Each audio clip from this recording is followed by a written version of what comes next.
Hello, everybody, and welcome back to the 90th Minute Podcast. Bit different setup here. We got Lucas and I.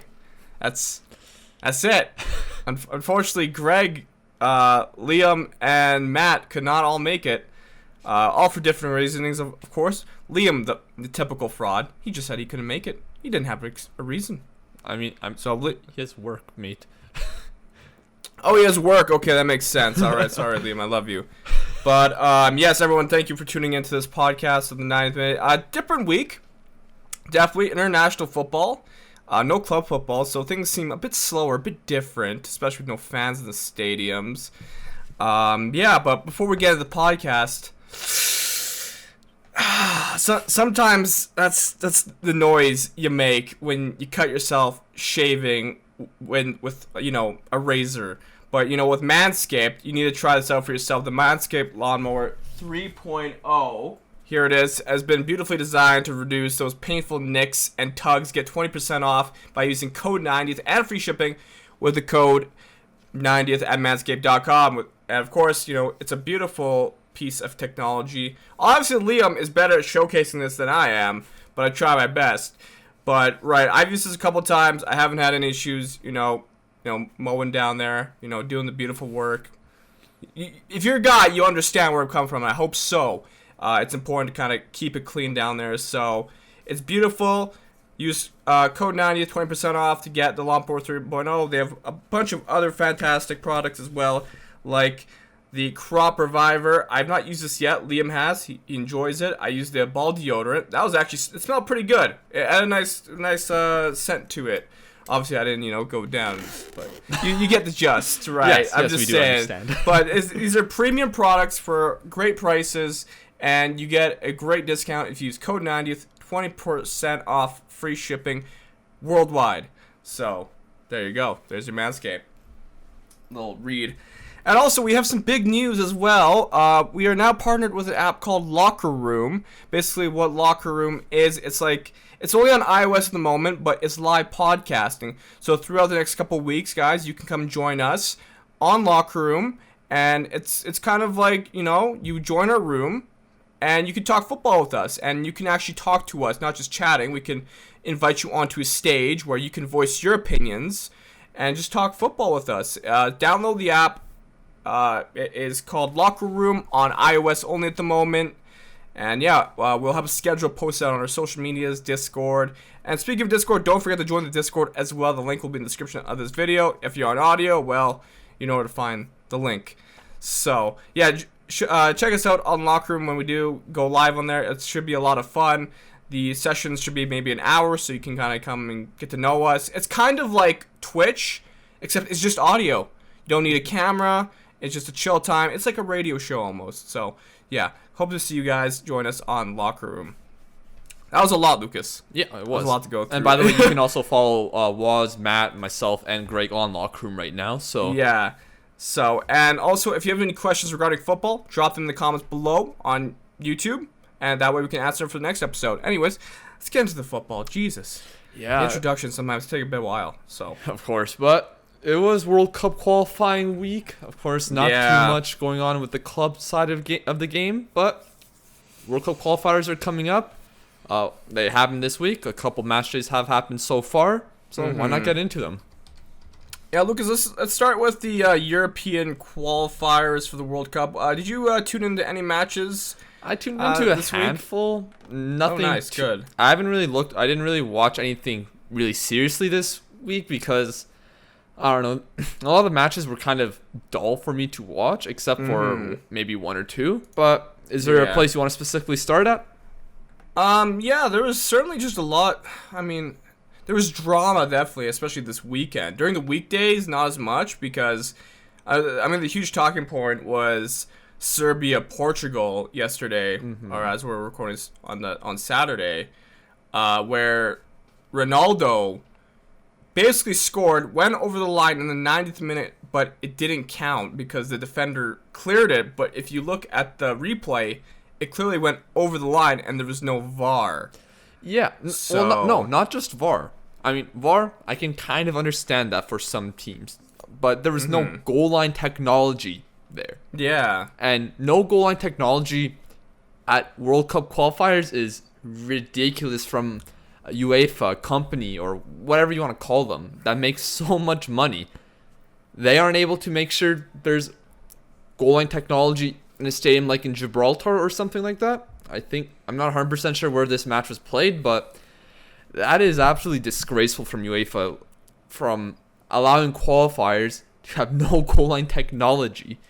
Like, no, yeah, I agree. It's like you think they would have maybe like some sort of like external source from outside the stadium that can like kind of take a look. It's like that's clearly over the line. There should be a goal. Well, we have the technology, but like, yeah, I know it's the thing, right? Like, I know some places can't afford it, but like, if a stadium like in Gibraltar can't afford it, why can't UEFA provide it and provide the costs?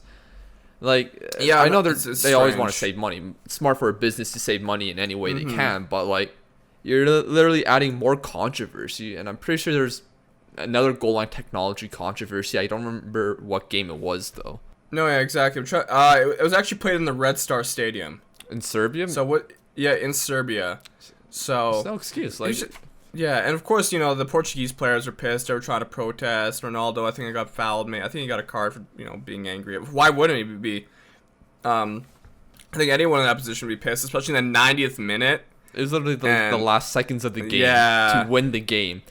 And yeah, he was mad. He took off his armband and threw it on the ground. Some people took it more seriously than they really should have. Like, he's just pissed off and had the closest thing he could throw on the ground when you're angry. And I was like, obviously, Ronaldo's a very serious man. We know I think he had comments on the game like, I can't believe this happened. Our whole nation is now in pain. I'm like, well, that's a bit excessive. Oh, yeah, that's a bit excessive. Yeah. 2-2 as it stands in that group for Portugal, Serbia. It's an interesting group because it also has our Irish friends.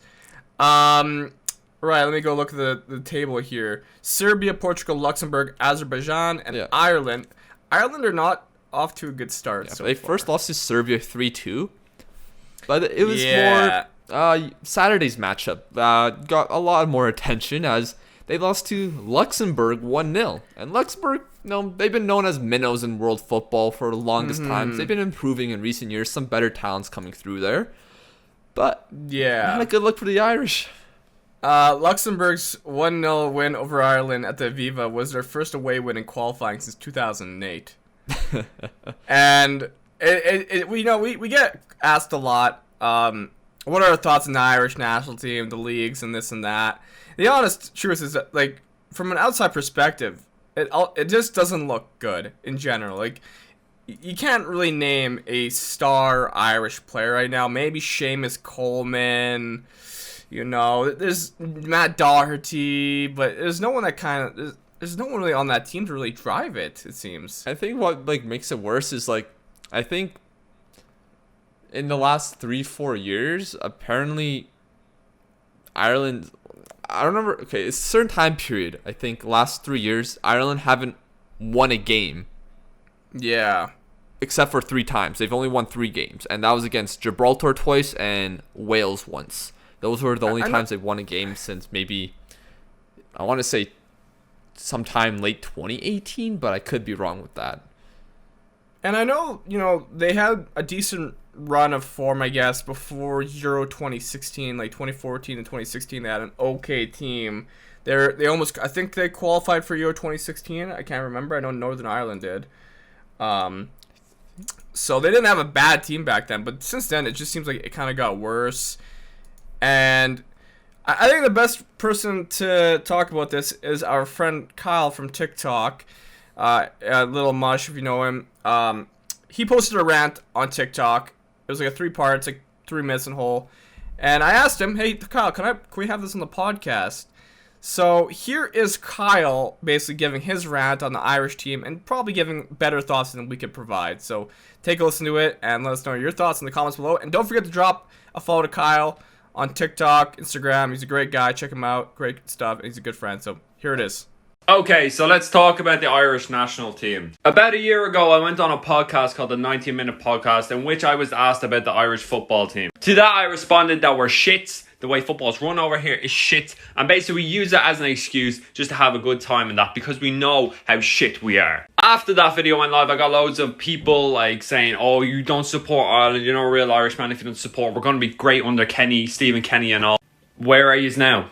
The same people that were slagging me saying, oh, you don't support your team or anything are the same people that are saying Kenny out right now. The reality of it is Kenny is just being a scapegoat and a victim for the FAI's neglect of making homegrown talents over here. As a 22-year-old growing up playing football as a teenager in Ireland isn't great. You're either told if you want to make it, you have to go to England. That's just not how it should be. Because in England, they actually develop players. We have feck all flair players. We're just focused on making the next Roy Keane. There's just an agenda against skillful, tricky players. I'm going to make a part 2. This is part 2 of me talking about the Irish national team and situation. Continuing on, we hate skillful players over here. Coming from personal experience of being a tricky, skillful winger, you get neglected a lot. It's always, oh, sorry, you don't fit our system. Oh, why can't you just be a simple pass the ball player? Just play it simple or you won't fit into this team. Like, what? Look at all the other countries. Look at their players, their best players. They're all skillful. They're all flair. The fact that we neglect that over here is ridiculous. But it doesn't matter because the FAI just care about the cha-ching. This all transfers over into the national team. I feel so bad for Kenny because he's actually trying to get us to play some decent stuff, in which we have. But we have nothing going forward. We're just stuck with a load of one-dimensional players. Also, the players themselves aren't doing enough. Kenny is trying as well. Like, he switched up formation to try and get the best out of his player. Like the Doherty. But Doherty hasn't repaid the favour and been shit. Part 3 coming up. Now, this is the last and final part to this whole Irish thing. Picking up where we left off, the players just haven't helped out Kenny whatsoever. He changed system to help out the likes of Doherty and Stevens, you know, the wing-pack positions, their best position. But they just haven't done it. They haven't done enough. And the fact that Doherty is one of our best players worries me. That's the level, like. Like, it just says a lot when our best players are defenders. Like, that just says a lot in itself. We're more focused on, like, the physical aspect of football. Also, with the young players coming through, Aaron Connolly, Troy Parrott and all, the fact that they are our future really, really, really worries me. It's mad because I watched that Luxembourg game yesterday, and you can just tell that Luxembourg have a way better development plan than us in developing footballers. You can say that's an embarrassing performance. Luxembourg played really well against us. Like, we gotta look at the facts. Like, we are that level. That is our level. Like, we used to be able to develop good attacking players. Robbie Keane, Damien Duff. But until the FIA changes, this ain't gonna change. Right, look, I'm done. Thanks for listening. Alright, yeah, so thank you to Kyle for that and letting us use his TikTok clips on our podcast. Yeah, I think he summed it up pretty well. Like I said, the Irish national team is just, it's not in a good state. Mm-hmm. And it's hard to kind of hype it up or say, oh, this player's coming through, this player. I mean, Troy Parrott, it's like, the talent coming through in Ireland right now just doesn't seem to be at a high quality compared to some other countries. Mm-hmm. And he mentioned in that TikTok, like, Luxembourg didn't play bad. They played all right and probably deserved the victory 1-0, so credit to them. But let's move on to Group B, as right now with the qualifying, Portugal, Serbia on 4 points, Luxembourg on 3, and Azerbaijan and Ireland on 0 points. But Group B, I know a lot of these groups we don't really have much thoughts about, but I do have a little bit of thoughts on this group that includes Spain, Sweden, Greece, Georgia, and Kosovo. Spain, of course, they played Georgia today at the time they were recording, and it was tough for them. Georgia were winning 1-0 at halftime. I saw that. It was actually I tuned in in the second half and was very impressed by what I saw from Georgia, especially this one player. I think he's like 19 years old. Let me just get his name. I think I know what you're talking about. Farkshalia. I butchered that. It's very hard to pronounce his name. It's like Kvichka Kvarakshalia, I think. It's a mouthful. Farkshalia or something like that. We should. I know he plays in the Russian league. I've heard about this guy a handful of years ago in the Guardians, like, young generation players, where like every year they take like a class of players and say that these guys are players to watch in the future from all over the world. And there's 2 Georgians in that list, I think from 2018 or 2019, and this guy was one of them. I've heard good things about him, and watching him today, it was a joy to watch. He was just easily getting by Spain's right side there, and Georgia in general were playing very well this game, but Spain did score. Spain, obviously on paper, are a much better team all around than Georgia. a goal was gonna come, but this was a great game to watch because there's also fans in the stadium too, so there's some sort of atmosphere here, and it was really enjoyable to watch. But in the last minute, when it was 1-1, Danny Olmo took a strike from distance, and unfortunately the Georgian keeper was not able to keep it out, and it went in. And it was 2-1 Spain. Georgia would get a red card in the 94th minute, and unfortunately, the pain was with Georgia and not with Spain. Yeah, I saw the. I've heard about that guy though. I know someone in our Twitch chat a couple times mentioned his name, so there's some hype around him. But yeah, Georgia unfortunately lost. So, but concerns for Spain though, they're not playing the best. Yeah, I mean, I found international football to be really weird this week. There were just some weird results all over the board. I think having no fans in the stadium, it does play a bigger factor compared to club football, because it's just that you kind of get that adrenaline and that motivation to play for the pride to play for countries there, and having the national anthem. It's just a weird feeling, Yeah. I assume a lot of these professional players, like, they're playing for the senior team, but they might be feeling they're playing back for like the under 18s when there's no one in the stadiums for those matches. So. Right now, Sweden's on top of the group right now. Yeah, Zlatan Ibrahimovic is back. He's been playing for Sweden. He got an assist today. Yeah. Against Kosovo, where they won, I think, 3-0. So things are going well for Sweden in the qualifying right now. But I guess we can just quickly move on to Group C. I didn't watch anything from this group, but what about you? Only thing is that Italy's top of this group. They're top of the table.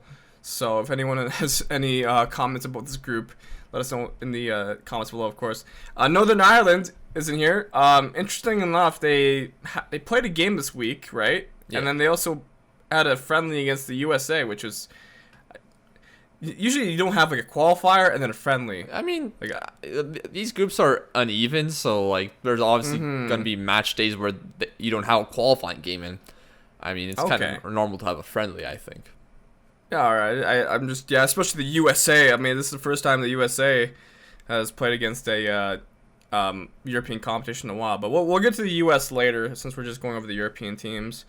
Not much craziness coming out of that group. Next group is France. Group D: Finland, Ukraine, Bosnia, Kazakhstan. Of course, France, top of the table. They drew Ukraine, right? Mm-hmm.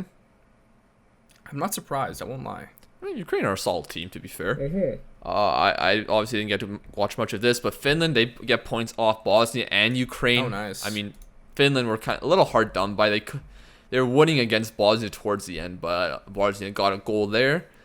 But yeah, it'll be interesting. I mean, a lot of these qualifying groups, there's some that are like fairly good all around. Like Finland is going to the Euros. Bosnia could have went to the. I don't think Bosnia are going to the Euros, but they could have.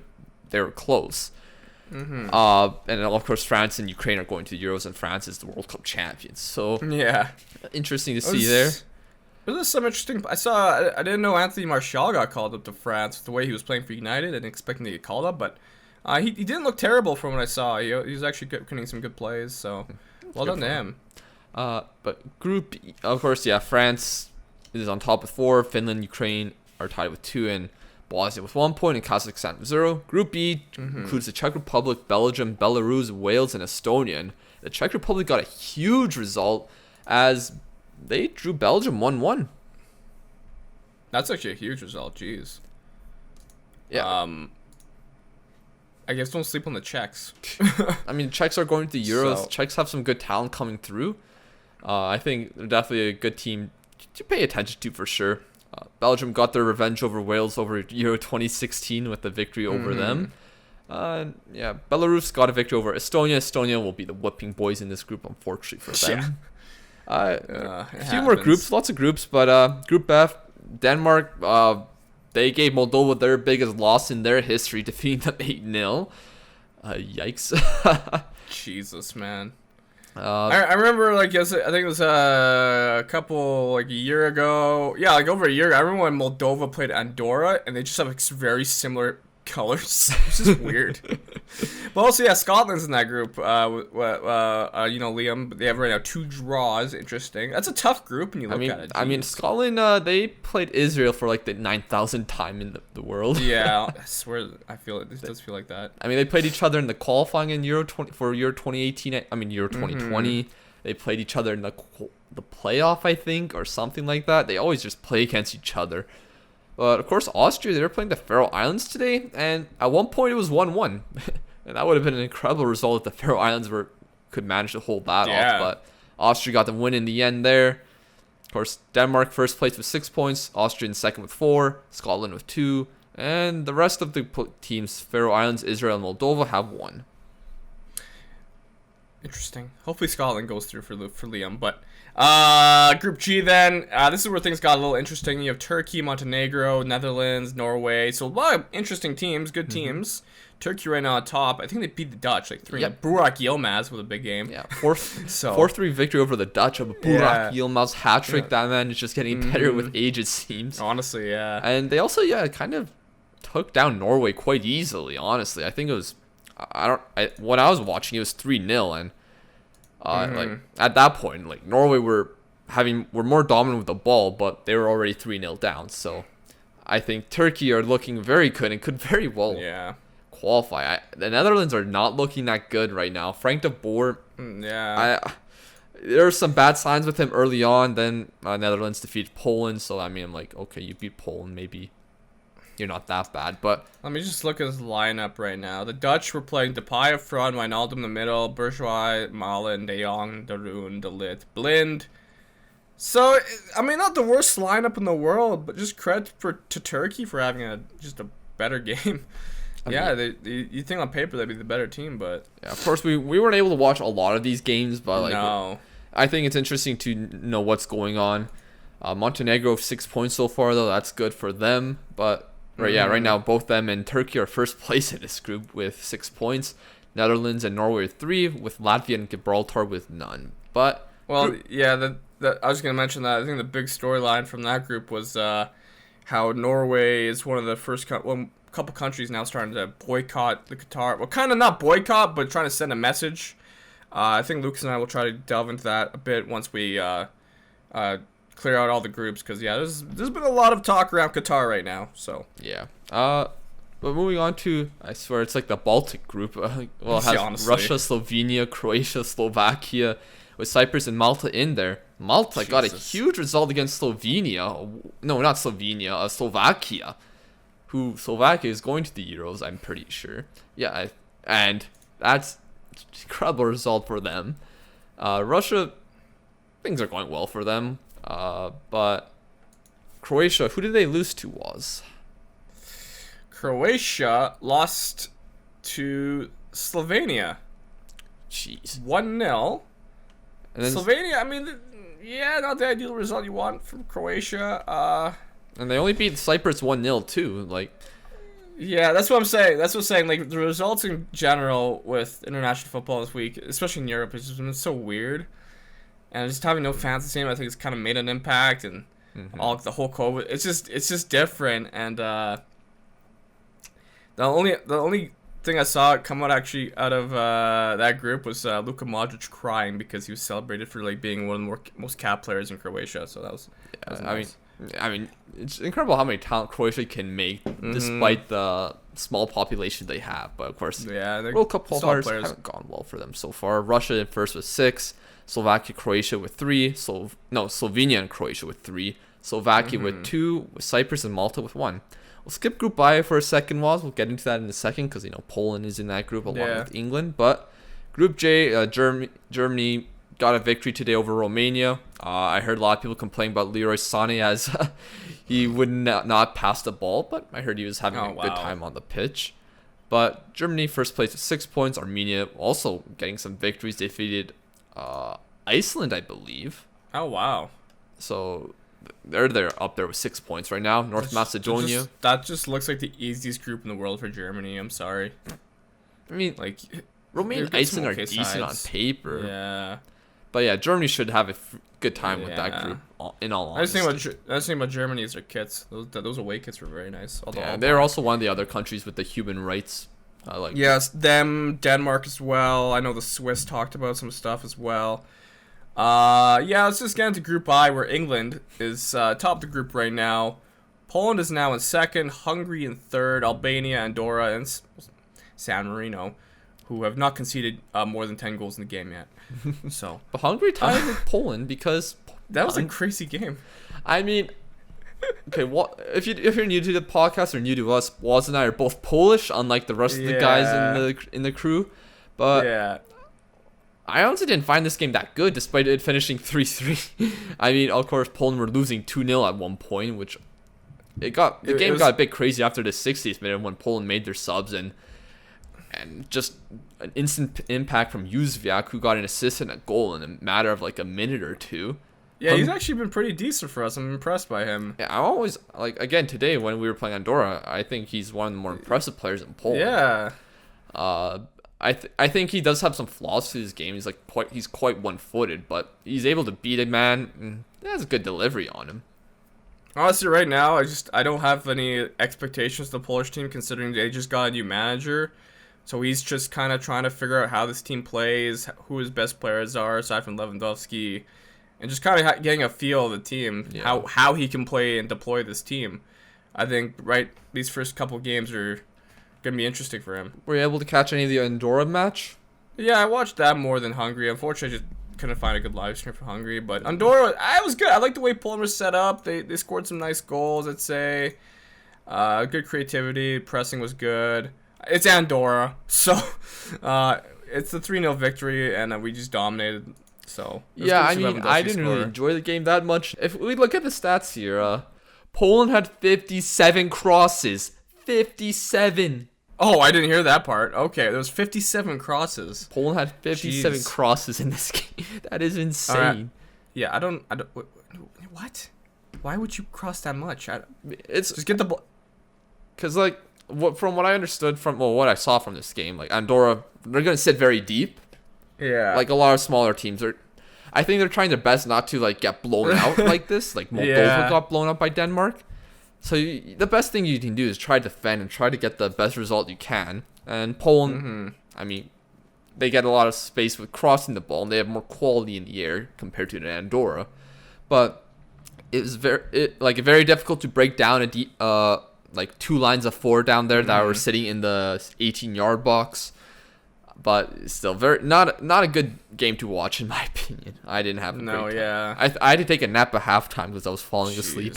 It'll be interesting to see how Poland shape up against England, on Wednesday. They got a win over Albania today. 2-0. I watched the first 30-ish minutes. They didn't look too impressive, but apparently after that they played a lot better, and it was a good, solid victory for them. So they're looking decent so far, you can say. I'm surprised England didn't score more against San Marino. I'm like 5-0. San Marino is just a punching bag for a lot of teams, unfortunately. That is the definition of a farmer's team for some people. So, although James Ward-Prowse has been scoring, Calvert-Lewin, there's a lot of strikers for England, I've noticed. But I think it's going to be a good test for Poland. We'll see how... I have no expectations, like they say. I don't want to predict anything either. So, but, that's basically it for the European qualifiers for the World Cup. Now, like I said, one of the big talking points right now is Qatar 2022. Lucas, what are your thoughts right now on the things that have, teams trying to boycott it? And well, no country's really boycotting it. I know there's clubs in Norway that said they're boycotting it, which I mean that's great to do. I mean it's good to have awareness on this. I know there's been so many pieces in the last handful of years about the corruption that was involved to get this World Cup to occur in Qatar, the problems with actually playing in Qatar in the summertime, then eventually having it switching the World Cup to winter, which is controversial in itself. And then also, of course, the migrant workers that are treated terribly there, and so many of those workers dying because of the conditions and what they have to do, which is an utter disgrace. And many acts, there's many acts in Qatar that go against humankind or human rights. Yeah, they're just basically going against human rights, and you've seen a couple of countries, wearing shirts that they're totally against, like trying to, promote human rights and that. Look, the unfortunate truth is that this World Cup will not be canceled. It will not get boycotted. It's too late for that. That should have happened 10 years ago. 1 year from a tournament, I know, like on TikTok, there are people saying they should just cancel it. They can't. There's so many little details that have went into this. And imagine that, like, okay, so you're going to cancel a tournament, and these stadiums are going to go unused now for unfortunately, all the, the migrant workers that died building these stadiums. They're going to go unused if you cancel now. It's just so many logistics to going into canceling a tournament this big a year before. It would be a headache. I mean, there's also been a boycott with like the main FIFA grass supplier. I heard about that, yeah. But yeah, it's a difficult thing. I know Kimmich, he said, yeah, he came out and said, the Qatar World Cup, he was talking about the boycotts for the tournament. It's just 10 years too late. I think you can definitely agree with that. It's definitely too late, but yeah. I mean, the best time to start something is yesterday. The next best is today. Oh, 100%. I mean, players of Germany, Norway, and the Dutch, they wore shirts before qualifiers of voicing the concern, which is great to see. I mean, it's good to bring out awareness. It's just a shame. Yeah, 100%. It's just happening too late. I read there's this comment on Reddit. It's like, if all the big guns, Germany, France, Spain, Argentina, and Brazil, England, and the Netherlands, had stood up together at the time it was announced and said, yeah, thanks, but no thanks, and threatened a boycott, it wouldn't be happening. But, wearing shirts and 18 months before the tournament, it's a little bit meaningless, basically what this comment is saying. Look, I remember, I think, when was it? When Sepp Blatter, all the corruption allegations are coming out, back when we were in high school, and I was saying, okay, now move Qatar to Australia now, or something, because it's going to be an awful World Cup, and nothing's happened, nothing's changed. The thing is, like, they're investing a lot of money into football. Yeah. They're trying to get their way into football, trying to, like, not just with the World Cup, but, like, with sponsorships. Like, you see the Qatar Airways sponsorships on, like, it was Barcelona, Roma. I mean, literally, Qatar pretty much owns PSG. You see a bunch of players making agreements for that World Cup. Like, I'm pretty sure Neymar, when he signed with PSG, also made an agreement to be like an ambassador for that World Cup. Zidane's like an ambassador for that World Cup. Wow. Bayern sponsored by Qatar Airways, I believe, and several of the players, including Kimmich, have participated in commercials with Qatar, I'm pretty sure. Obviously, I'm not the most educated on everything about this. Like, I'm still learning. I'm still reading stuff about it. But, like, when there's a lot of money in football, because football is not like it was 20 years ago. If you have a lot of money, that's where the things in football get attracted to. Because football is going more and more and more and more towards mattering more about money. It's been like that for like 10 years, 15 years, 20 years. Like, that's a big reason why the Premier League changed its structure, because what it was before to what it is now. If the English First Division was like it was in 1990, 1980s and stuff like that, it wouldn't be making as much money as it is now, and that's the way football is going. And I think it's up to fans just supporting football all around, not just supporting like the main big things. Yeah, I think the last thing I'll just mention about Qatar is that, like you said, like Qatar is they're putting a lot of money and promoting themselves and getting themselves into football. But the thing is, with all these like headlines coming out, everything about the against human rights, it's gonna damage their reputation in the world of football immensely. So the thing is, though, Woz, there are a lot of people that just don't care. How about we get into, I would say, move on to North America, US, Canada qualifiers, Mexico. Just kind of briefly go over that because, I mean, we're Canadian. We're from North America. We might as well talk about it. We have listeners from all over there. So, did you catch any highlights from any of the matches? No.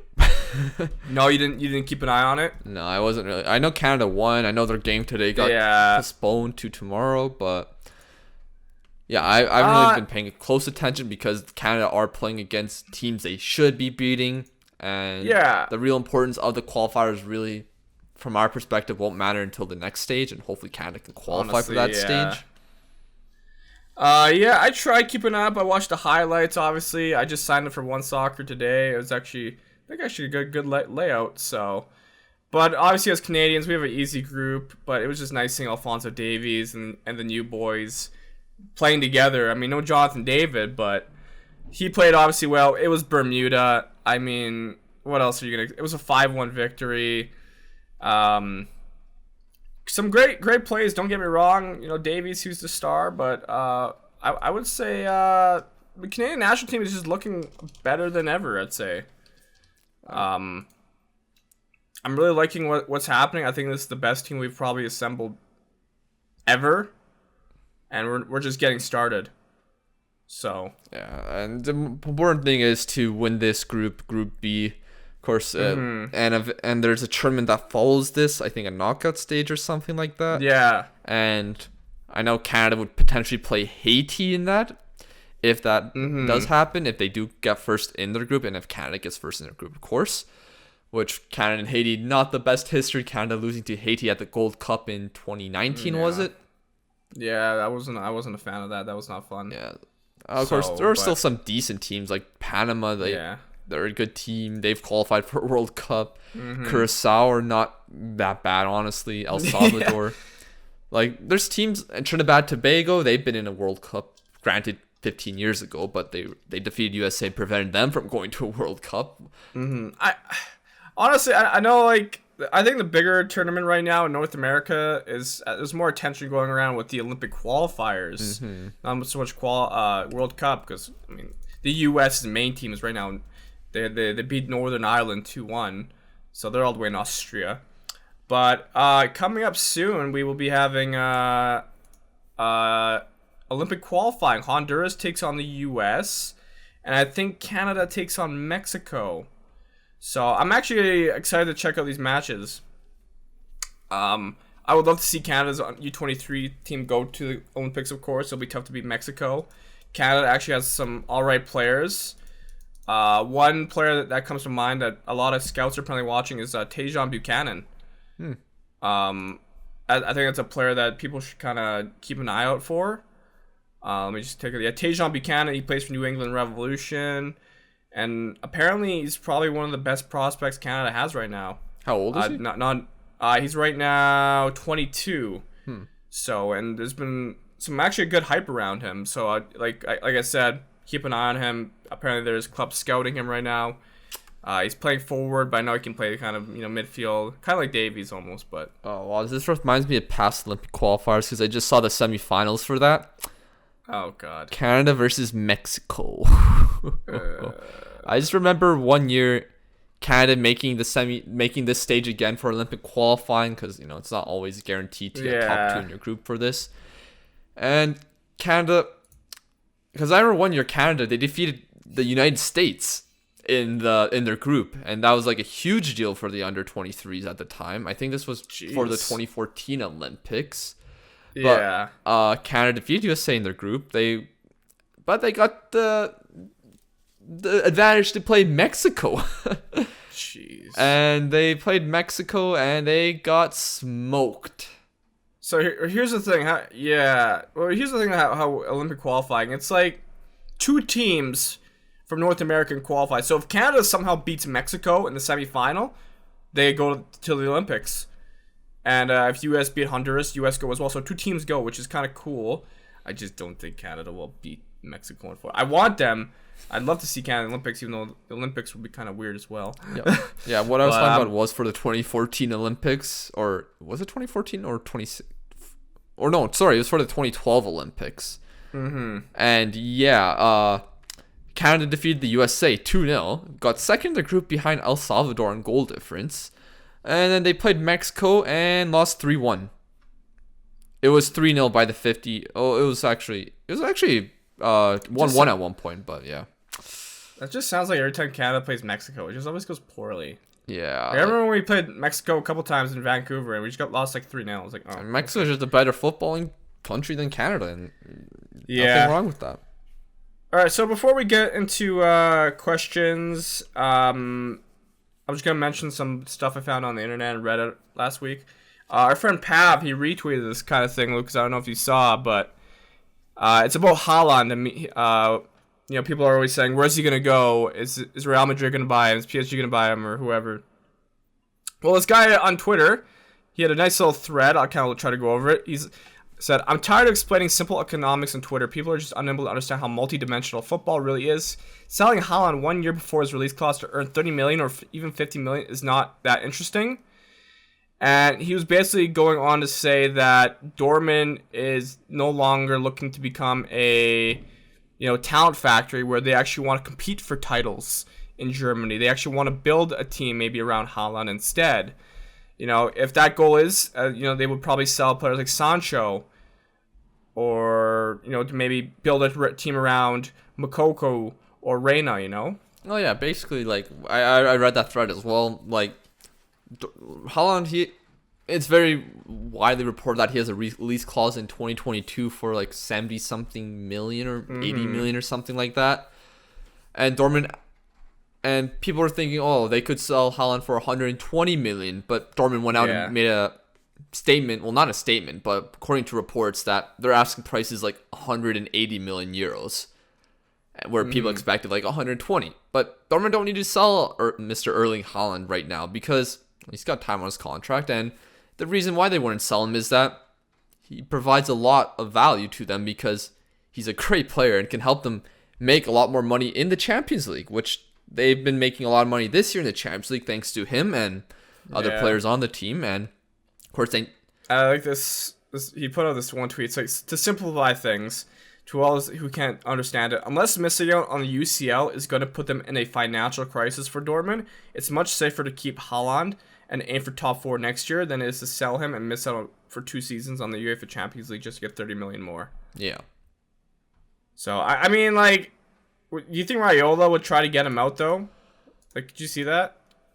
Whether Raiola wants to get him out or not, they agreed with a release clause, and if Dortmund don't want to sell him for a certain amount this summer, if Dortmund don't want to sell him for an amount this summer for a fee they're happy with, they won't have to. Look at Sancho last season. They didn't sell Sancho. They had a fee that they asked for. Man United did not match that fee by the time the deadline came by, and Sancho stayed at the club. Same thing's gonna happen with Haaland, unless if like they create a huge ruckus. But Haaland doesn't seem like the type of guy that would demand to leave. I think they had the release clause there in the contract for a reason, and I think they're gonna be professional and respected. But and I doubt there's gonna be a club that pays like over 150 million for him next summer, even if it probably is worth it in the long term, just because he's just that good of a talent. I 100% agree. Now I'm just gonna go to the things I found on Reddit over the week that come up to light. Reddit on Reddit. Yeah. So, I found this little post about It's not about Lewandowski, but somebody's mentioning. As a neutral, I feel like, this is about Lewandowski. If he starts like scoring at major tournaments and stuff, he's like.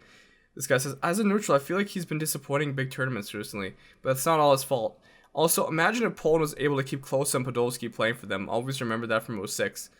For people that don't know, Klose actually rejected Poland for Germany, while Podolski actually was approached by the Polish Federation and was rejected before turning himself to Germany. But with those two guys, they were born in Poland, but like they moved when they were very young and grew up in Germany. So it's not like Jack Grealish and Declan Rice at all. I mean, Jack Grealish and Declan Rice are born in England. But those guys took advantage of playing youth, getting youth caps for the Irish national team, and then jumping ship to England afterwards, which you can call that out. With Podolski though, he approached the federation first, but they rejected him. So they're lost. Back then. So, what are some other things? FIFA is apparently soon to legalize 16-plus-year-old players to be transferred to Europe.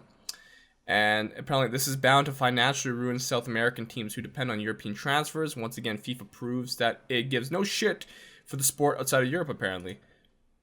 I read that.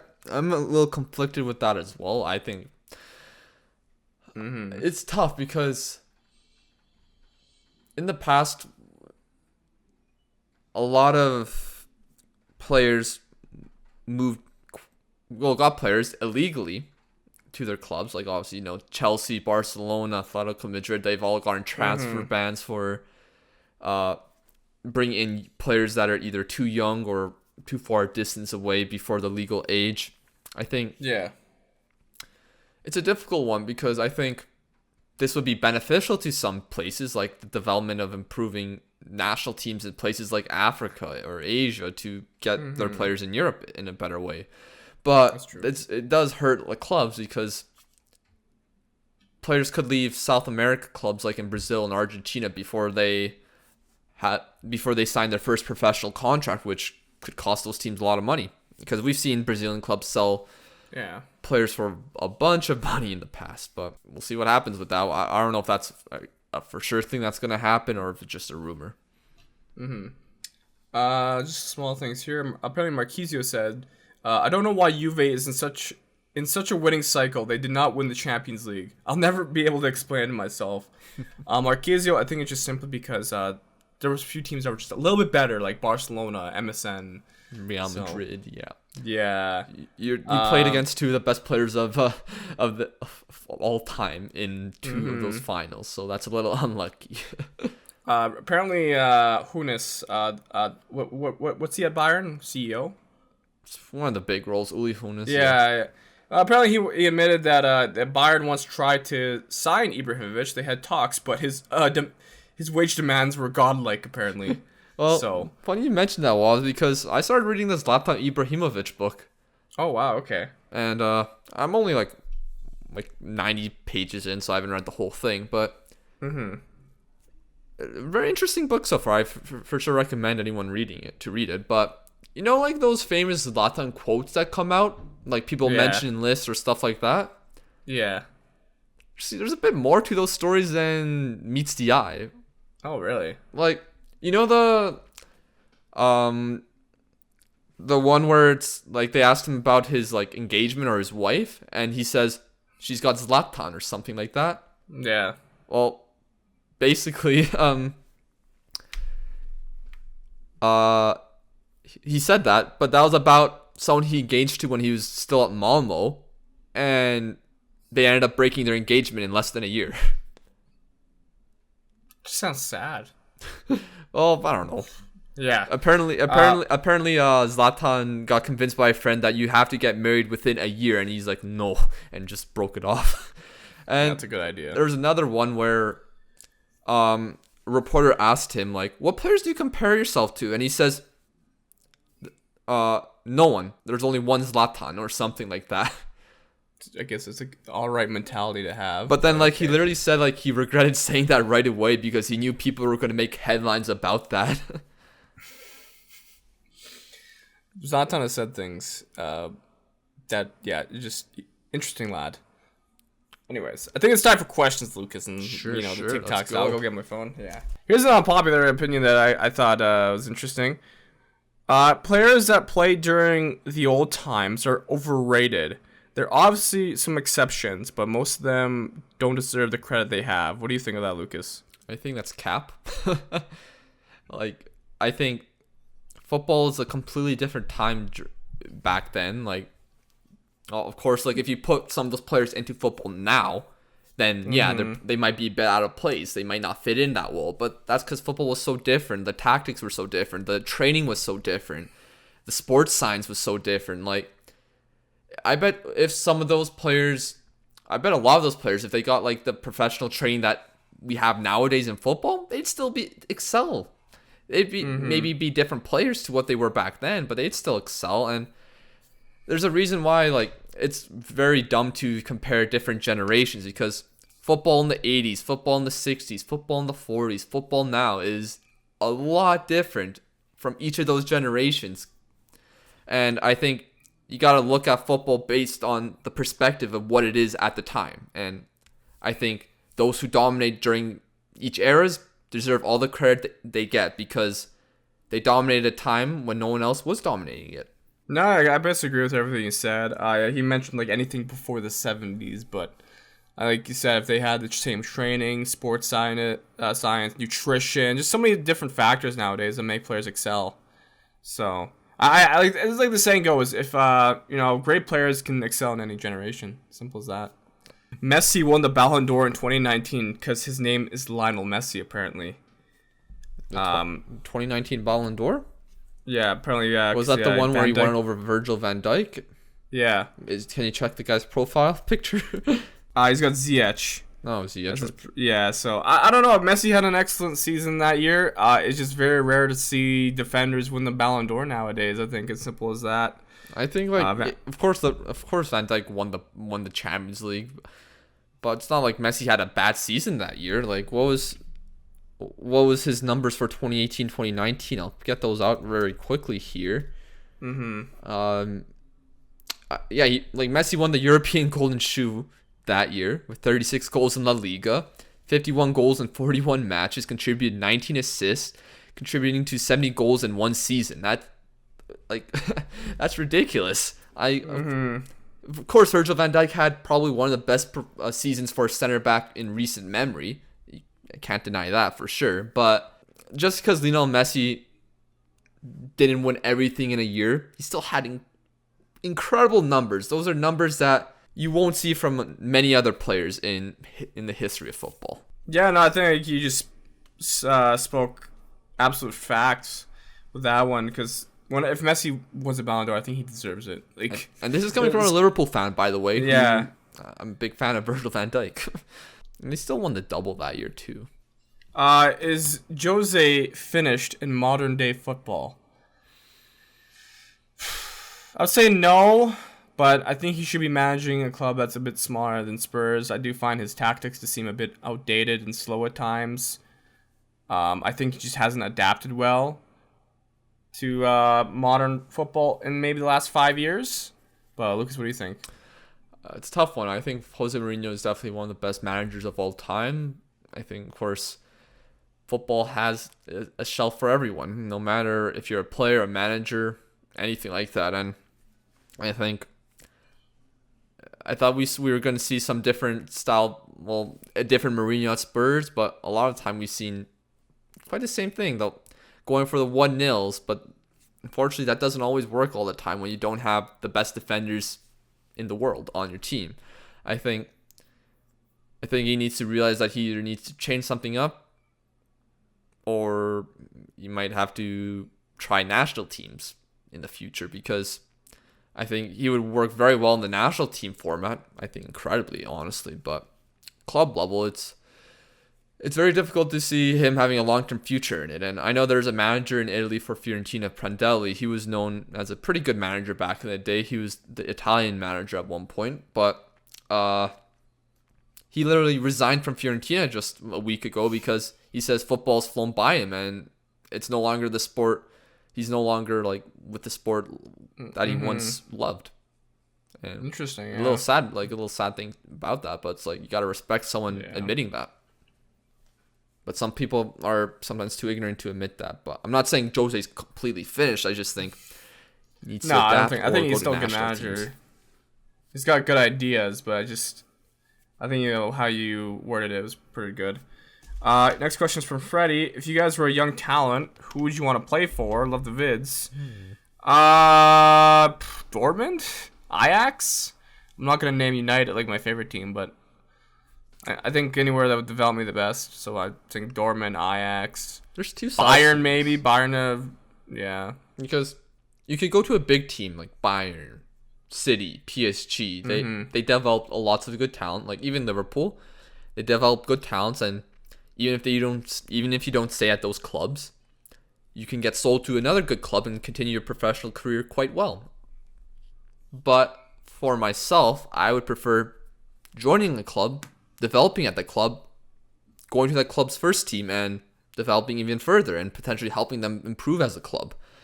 Of course, I'd love to go to Dortmund is pretty easy choice. Ajax would be brilliant. Ajax is incredible.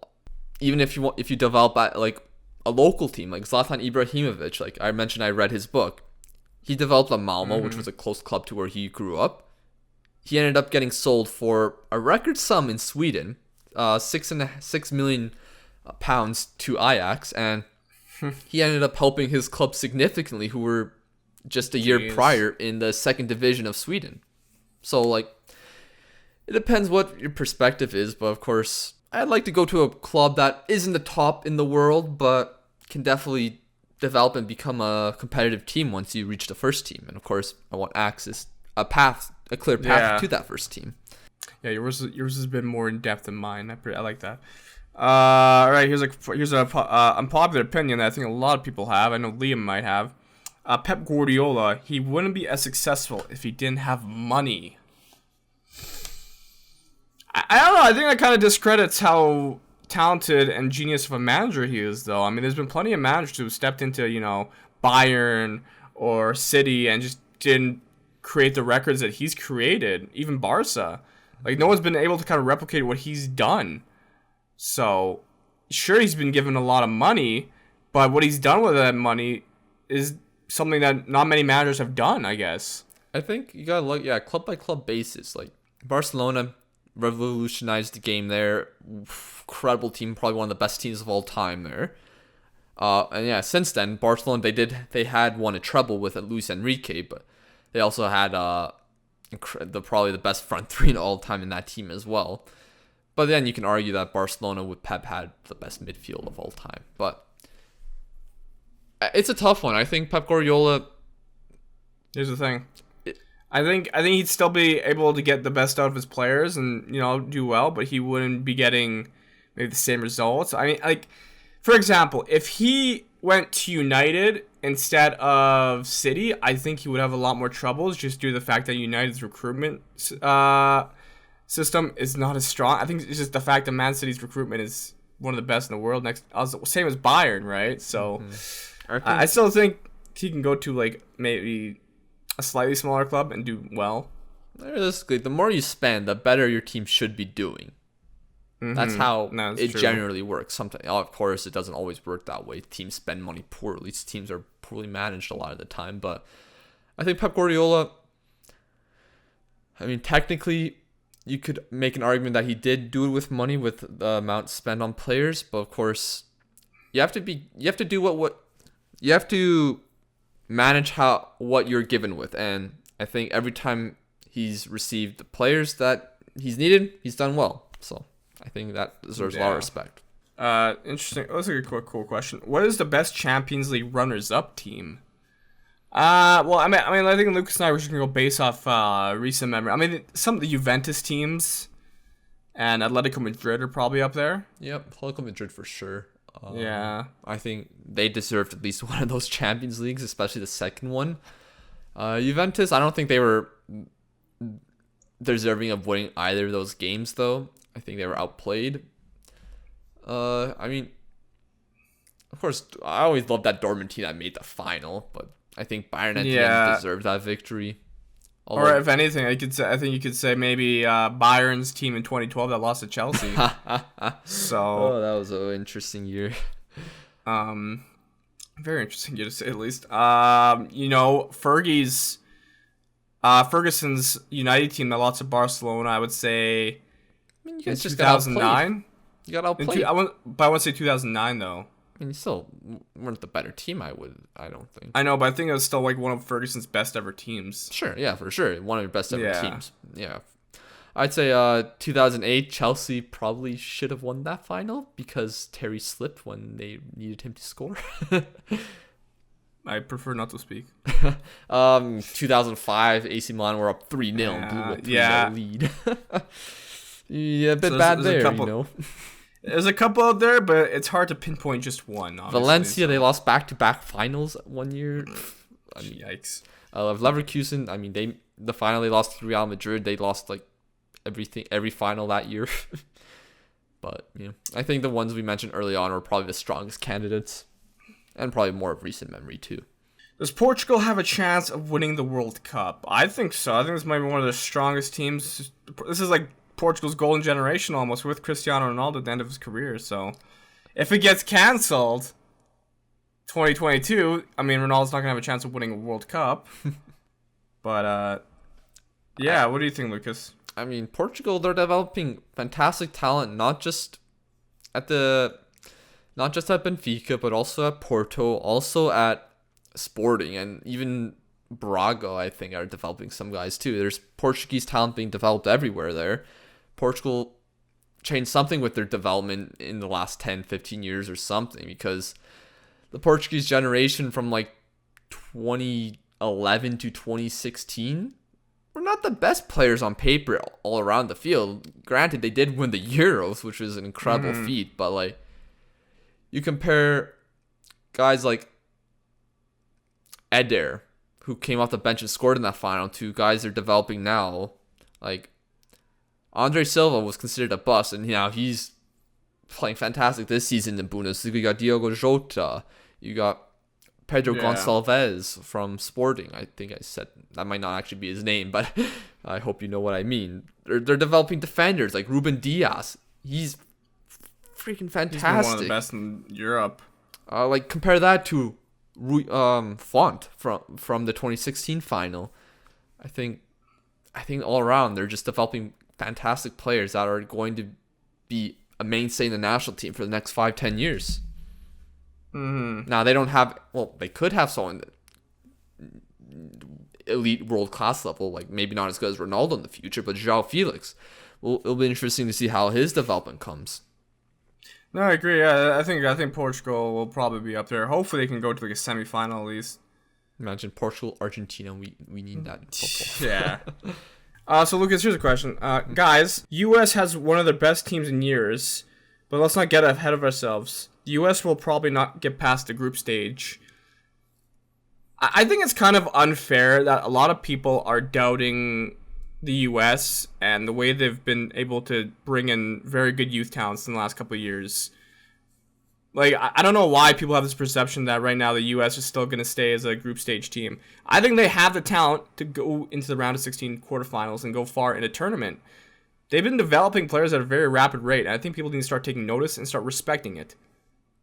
I mean, they made the knockout stages in 2010 and in 2014. I mean, yeah, they're not really known as a World Cup team that just gets grouped every time. I think, of course, they didn't qualify in 2018, which is a disgrace on their part, but I think they generally do quite well at World Cups. Like 2002, I'm pretty sure they did quite well. 2006, not so much in a tough group, but they are developing great players right now.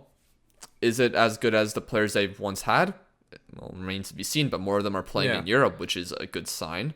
No, it's the fact that they have young players at top teams around Europe. You know, Chelsea, Barcelona, Juventus. There's a few, Bayern, I think. I don't know, but they've got good players coming through. And it's probably going to be amazing.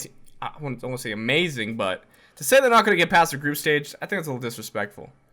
And of course, you don't know what the group is. They could just be in a group with Portugal and Brazil or something like that. Which, okay, they might not get past the group stages there, but I mean, we'll see what happens. Like, it's a year and a half to the World Cup.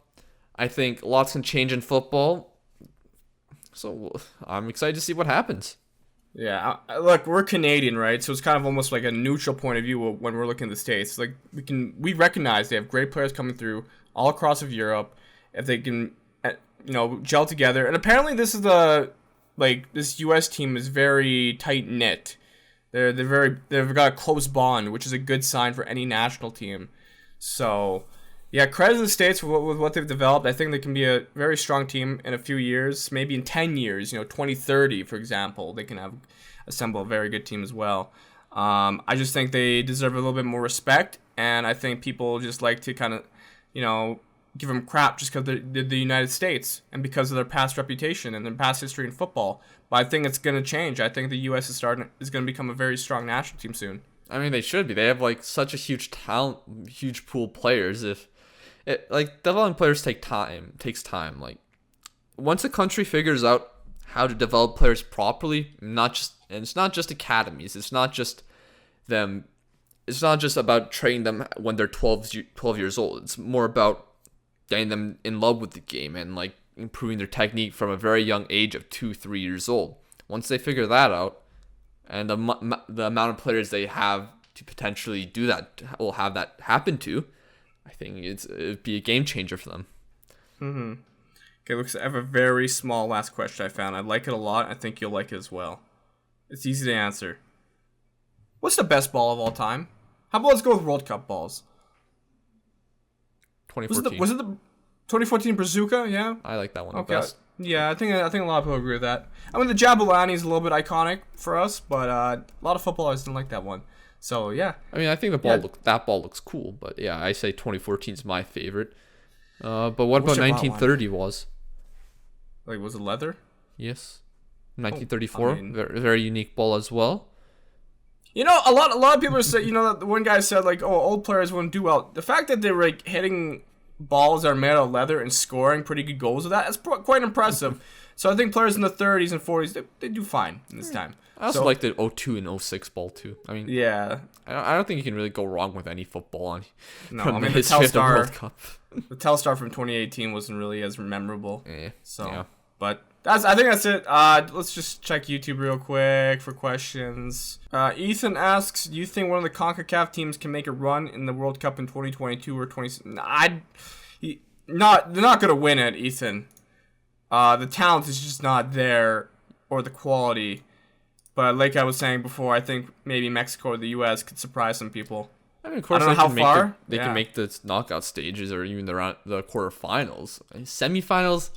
That's always a tough one. That's very difficult for a team outside of Europe and Europe and South America to achieve. Yeah, even we always praise the talents that come out of Africa, and they don't make semifinals as well. So, who'd you rather have in your squad, Prime Ramos or Prime Puyol? Personally, I will go with Prime Puyol. I preferred his defending style and how much of a leader he was for Spain. I just really like Puyol, the way he defended. So, what's your Lucas? Yeah, I prefer Puyol.